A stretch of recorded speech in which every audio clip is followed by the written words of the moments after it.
Hello and welcome back to another episode of Notion Bonsai. And in this video, I'm going to be showing you how to grow Hinoki cypress from cuttings and then how to take them cuttings and develop them further into a bonsai.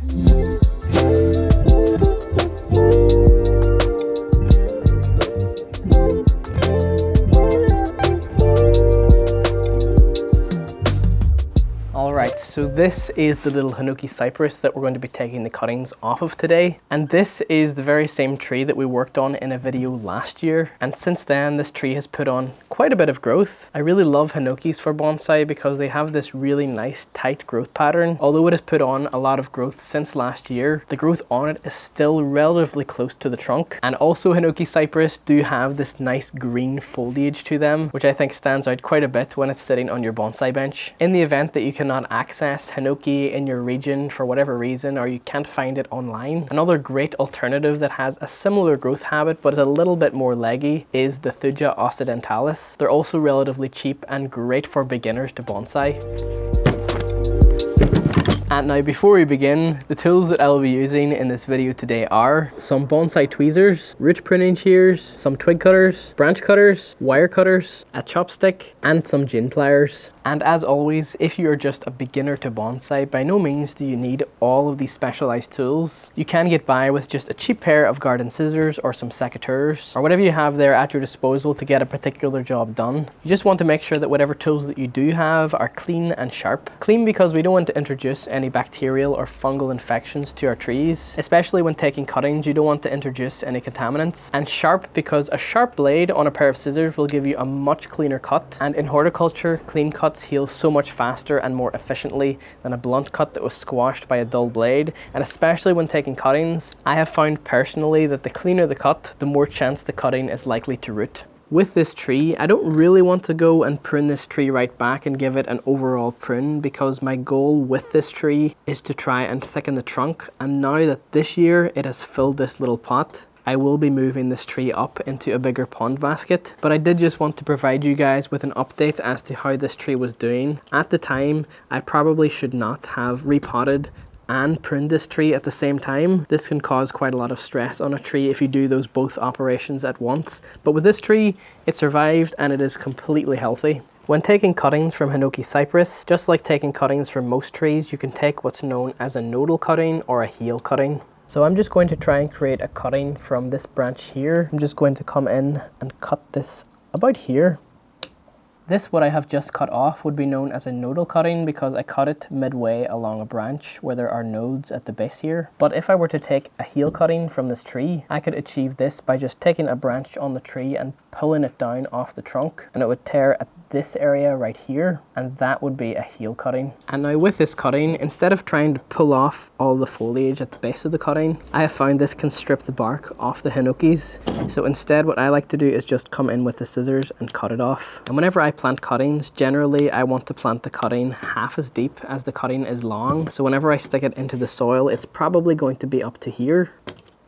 The best time to take cuttings off a Hinoki is early spring, but just personally I have found they can also be taken in early summer. Right now it is July for me. And whenever you select a little branch from a Hinoki like this, yours may not be as healthy as this one. So it is crucial that the branch that you take off the parent tree is nice and green, lush and healthy. If you notice it's beginning to brown or starting to go a little bit desaturated in color, this may not be the best or healthiest branch to take, and you might get a lower success rate with them type of branches. Hinoki as a species do tend to be quite expensive also. I believe this one that I paid for was £18, and that was just as a bush, as a garden tree, not really designed to become a bonsai like I have done here, but ones that have been trained as bonsai over like say 5-10 years do demand quite a lot of value. So when you take cuttings like this, I think it's quite nice to get free bonsai. Because I'm only doing one cutting, I'm planting it into this singular flower pot. But if you're taking a lot, I advise using a big square tray, or even if you have one that has little compartments in it, that works well too. And for the soil, you don't really need anything fancy. Here I'm just using some ericaceous compost.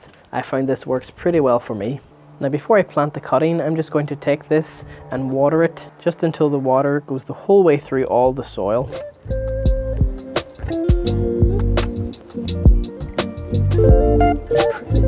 Now taking some hormone rooting powder, you can really use any rooting powder that you have access to. This particular one that I am using has the active ingredient IBA, also known as indole 3-butyric acid. And I have found personally that using IBA when trying to root things from cuttings and even doing air layers is such a game changer, because IBA acts as a synthetic form of the growth hormone auxin, which is present in the tips of a cutting when you take it. And after you cut the cutting off of a tree, these auxins begin to travel down to the base of the stem, cell by cell, until they accumulate right at the base. And over time, when enough of these auxins accumulate, they begin to turn the cells at the base of the tree into root cells, and then from there we get roots from the cutting. But by taking our cutting and dipping it directly into a synthetic form of this auxin, we can really speed up that process and get the cutting to root in a much faster time frame. I've also found that just taking a paintbrush and pasting it on like this makes it a lot easier to apply. Then you can take a chopstick, or I just like to use the back of this paintbrush, make a little hole. That way whenever we stick in the cutting, the rooting powder does not come off of it. And that's also why we water the compost first, so whenever we water it, it doesn't wash away the rooting powder. And now from this point, it isn't just as simple as leaving it anywhere in your garden and hoping it takes root from there. The aftercare is also quite important. I advise placing it into a shaded spot that has a nice high humidity, because you got to remember, cuttings don't really have any roots, so they can't take up water as quickly as a tree that has lots of roots. So if you leave this anywhere in the garden and you just happen to leave it in a sunny spot, the water from this little cutting is going to be evaporating off the foliage faster than it can be taken up through the base. So in that case, the little cutting would dry up, shrivel up, turn brown, and unfortunately die, and it wouldn't be successful. By keeping it in a shaded spot, you can slow down the rate of transpiration, again that evaporation of water from the foliage. And also, if it's in a humid environment, the air is going to be nice and humid, lots of water nearby, and the foliage is going to stay nice and hydrated. So putting your little cutting into a greenhouse is quite a good idea, just as it develops roots, and then gradually over the next year you can acclimatize it to outdoors again. In order to slow down the rate of transpiration even further with this little cutting, I'm going to mist on what is known as an anti-transpirant. And this is a substance that coats the foliage, and it acts almost like a protective barrier to keep moisture in the cutting, but it still allows the cutting and tree to be able to photosynthesize efficiently, so it isn't going to harm the tree. But I would recommend following the directions of the specific anti-transpirant that you're using. And now 1 year later, these are some cuttings that I took in a video last year. As you can see, the plastic here is starting to degrade and everything from the UV of the sun. I also have some little Chinese elm cuttings in here. They haven't quite taken root yet. After I brought these little cuttings out of my greenhouse for the summer, I've just left them to their own devices, and there's weeds and everything growing in here. But let's just take out this one. As you can see, this one has quite a lot of vigorous growth, so I'm hoping this should be full of roots. I don't want to pull by the stem in case there's just a few roots and I destroy them on the way out, so I'm just going to go in. I could even just take this little spatula on the end of this bonsai tweezers, try and get it out of here. And again, the plastic is just falling apart here. I advise using a better quality of pot if you are doing this. And as you can see, look at this. This little cutting is full of roots the whole way around here. I would say this is a success that will go on to make a really nice bonsai. I always get excited whenever I see that I have made bonsai for free. I'll put that one aside here. Let's see about this one. That's also got lots of roots. Look at that. All over here. I'll put that here. This one here.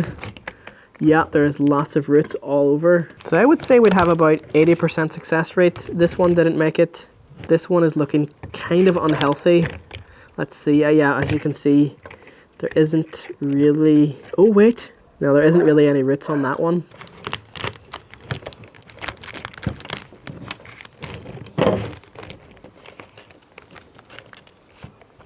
This one is successful.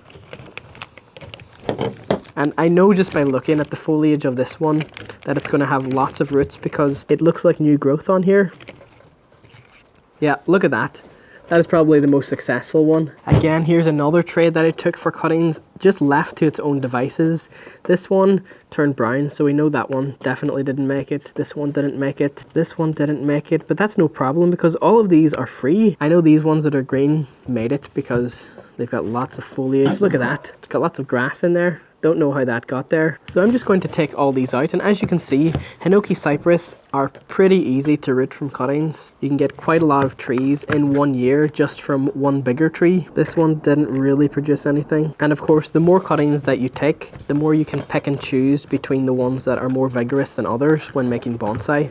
There's another really successful one. And then here's another one that I did just on its own individual pot. That also did quite well. And again, all of these are just in ordinary compost. Now, when developing these into bonsai, I think you can go down one of two routes. You can take one of these and keep it small and develop it as a small mame bonsai, maybe putting it into a slightly larger pot. Or you could try and get one of these little cuttings to grow bigger and more into something like this one. And how do we get a bonsai to grow from something smaller to bigger like this? We simply put it into a larger pot. That way it will grow more roots and in turn more foliage, and the trunk will thicken, and eventually in just a couple of years you'll end up from this to something like this. I wouldn't advise potting this straight up into something this large because it is just too big for this little cutting. And if you have it in this, especially if you plant it in compost, it could hold too much water for too long because there isn't as many roots fill in the pot to take up lots of water at once. So you could actually end up drowning your little cutting. So instead, what I advocate for is incrementally up potting into something slightly larger like this. And then maybe the following year, once it fills this pot, up into something like this, or even a pond basket. So let's start with this one and try and make this little cutting into a mame bonsai. I'm just going to start and treat this like I would any other tree, raking away some of this old soil and trying to reveal the trunk line of the tree. Most of the times in bonsai, if you can reveal the trunk, you've really solved most of your problems. So I'm just going down to see if I can find where the nibari or root flare of this tree begins. So it starts around here, and as I go along here I can see that this tree has some branches just at the base here. If I wanted to try and thicken this, I would keep these branches at the base just to give more energy to the tree at the bottom, and we would also get that taper. But because this is going to be styled as a mame bonsai, I'm just going to prune these off. Generally in bonsai, when the tree is finished, we don't want any branches on the bottom third of the tree. And this is because if you look at trees in nature, most of them have more branches on the top and they have very few branches on the bottom. So we are trying to give it a more mature look. And I'm just looking at this little branch. Is that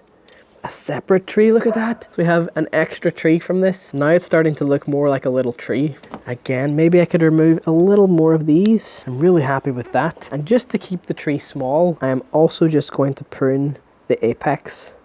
That way this tree now will want to grow more side branches. Alright, so I'm just raking away most of this old soil. I've got a lovely nibari on this already. Look at that root spread. It's almost like an instant mame bonsai.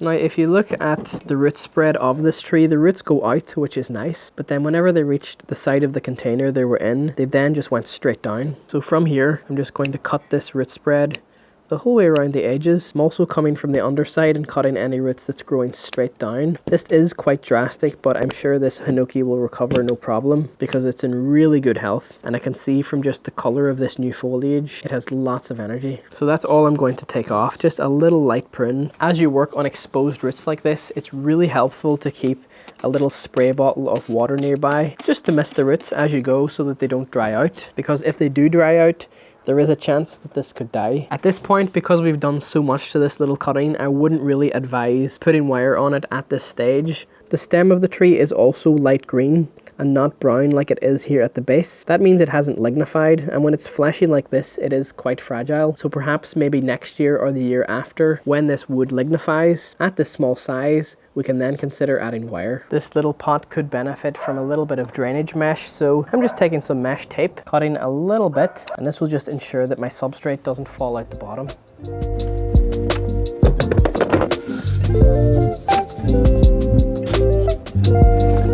And then into this little pot, I'm just using some of my bonsai soil mix, which is pumice, akadama, lava rock, and zeolite. And into here also, just for some moisture retention, I'm adding in some compost. That way I don't have to water this little pot with the tree in it like 3 or 4 times a day in the summer. Then I'm just mixing all of this together, and because we have compost along with the added substrate, we do get the benefit of really good drainage. And we know these Hinokis live no problem in compost because over the last year that's what they have rooted into. So it will do quite fine in here. Let me just see how deep I want this to sit in the pot. I do want it to be fairly stable, so I'm just going to pour out a little bit here, maybe a little more.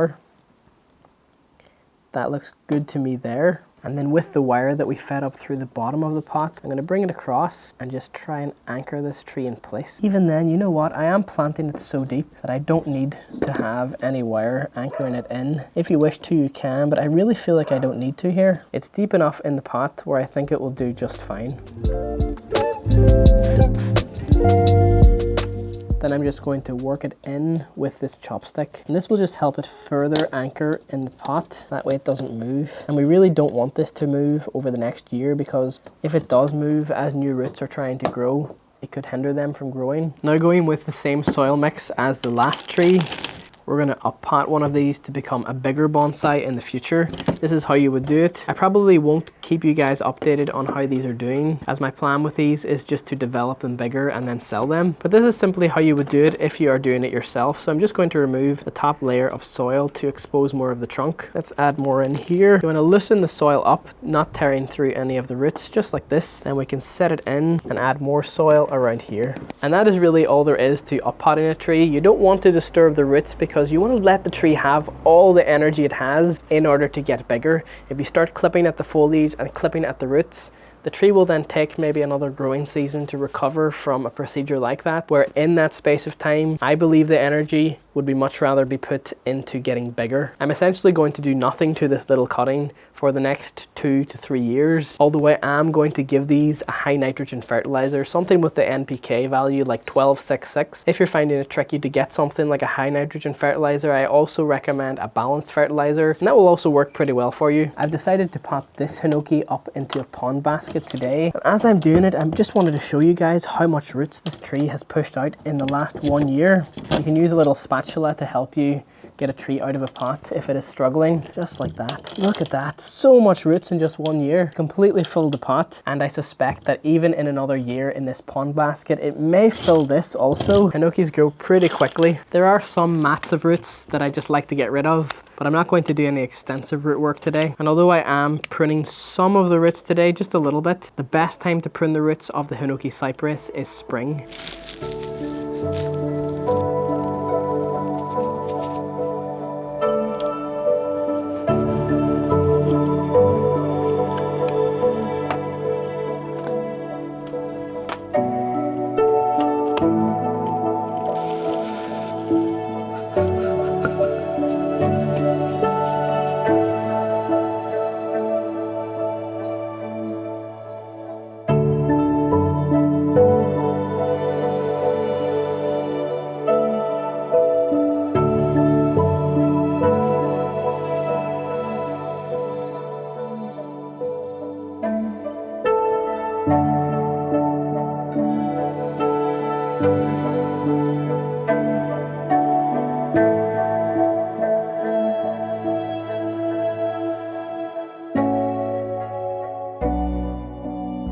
And there you guys have it. On that, I'm going to end off this video right here. If you enjoyed, please be sure to leave a like on this video. It really helps out the channel a lot with the YouTube algorithm. And please let me know what you thought of this video down in the comments below. Perhaps there's something you would have done differently with these Hinoki cypress. I'm always open to new and different ideas in bonsai. If you would like to support me and the things that I do on this channel, hit the thanks button down below. Or if you'd like to become a channel member, hit the join button. That way you'll get early access to new videos before they go out to everyone else, and you will get access to membership posts. I will do another update on this tree, possibly 1 year or 2 years from now, as this tree develops in this pond basket. Or if you would like to keep up to date with all the things that I do off camera, I will post updates on my Instagram at Notion Bonsai, and you can see all the things that I do on there. But on that, thank you so very much for watching.